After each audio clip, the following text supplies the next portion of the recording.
खाटू श्याम मंदिर सीकर राजस्थान में स्थित है। खाटू श्याम का इतिहास बहुत प्राचीन है। आज से लगभग 1000 वर्ष पूर्व में इस मंदिर का निर्माण हुआ था।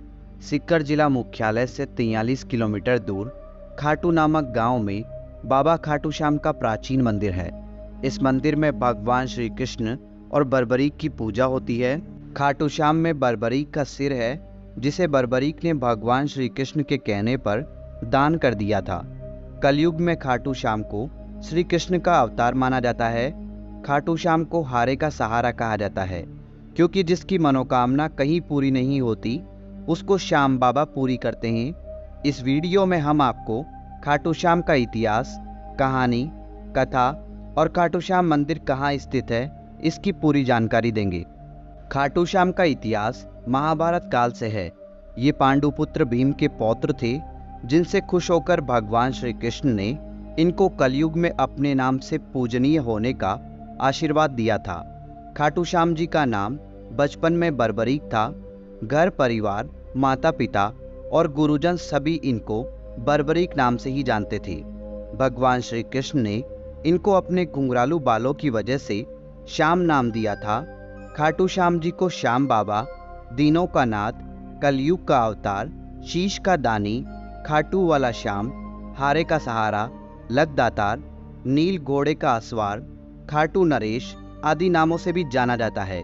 खाटू श्याम को मोरवी नंदन भी कहा जाता है। खाटू श्याम जी की कहानी की शुरुआत मध्यकालीन महाभारत से शुरू होती है। बलवान भीम के पुत्र का नाम था घटोत्कच। घटोत्कच का विवाह दैत्य राजा मूर की पुत्री कामक कंटकटा, जिसे मौरवी के नाम से भी जाना जाता है, के साथ हुआ था। मौरवी और घटोत्कच ने एक पुत्र को जन्म दिया, जिसका नाम था बर्बरीक।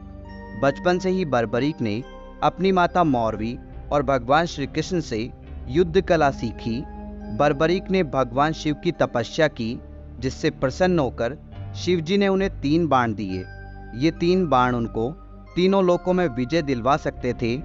यह वरदान पाकर बर्बरीक बहुत खुश हुए।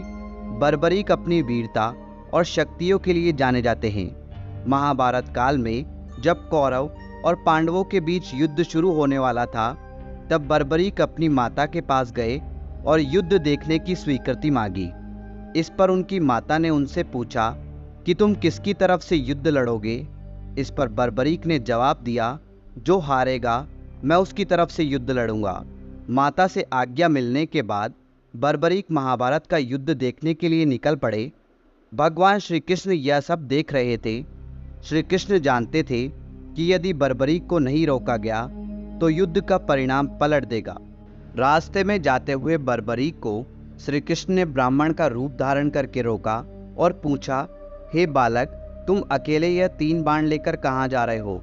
तब बर्बरीक ने जवाब दिया कि मैं जिला मुख्यालय से 43 किलोमीटर दूर और इस युद्ध में जो हारेगा गांव में मैं उसका साथ दूंगा। बाबा खाटू श्याम का प्राचीन मंदिर है। श्री कृष्ण ने कहा, इस मंदिर में सिर्फ 3 बाण के सहारे युद्ध लड़ने जा रहे हो, पूजा होती है। इनसे तो खाटू श्याम में नहीं मरेंगे का सिर है। यह सुनकर बर्बरीक ने भगवान श्री कृष्ण के कहने पर यह कोई साधारण बाण नहीं है। कलयुग में यह बाण मेरे आराध्य श्री कृष्ण का अवतार माना जाता है, मुझे दिए हैं। खाटू श्याम 3 बाण का सहारा कहा जाता है। एक बाण, क्योंकि जिसकी मनोकामना कहीं पूरी नहीं होती। हालांकि यह श्याम बाबा पहले से जानते थे। इस वीडियो में हम आपको रोकने के लिए खाटू श्याम का इतिहास ने उनकी कहानी, श्री कृष्ण ने कहा, और खाटू श्याम बालक कहाँ स्थित है, पीपल के पेड़ की पूरी जानकारी देंगे कर दिखाओ। खाटू श्याम का इतिहास ने एक बाण निकाला काल से है और अपने पांडुपुत्र भीम के पौत्र थे। बाण जिनसे खुश होकर पीपल के पेड़ के सभी पत्तों को कलयुग में अपने नाम से पूजनीय होने का ब्राह्मण से आशीर्वाद दिया था। आप कौन हो? खाटू श्याम जी का नाम क्या चाहते हो? बचपन में बर्बरीक पर उस ब्राह्मण ने घर परिवार, माता पिता दान चाहिए और गुरुजन क्या तुम दे सकते हो? बर्बरीक नाम से ही जानते थे। मांगो, भगवान श्री क्या चाहिए?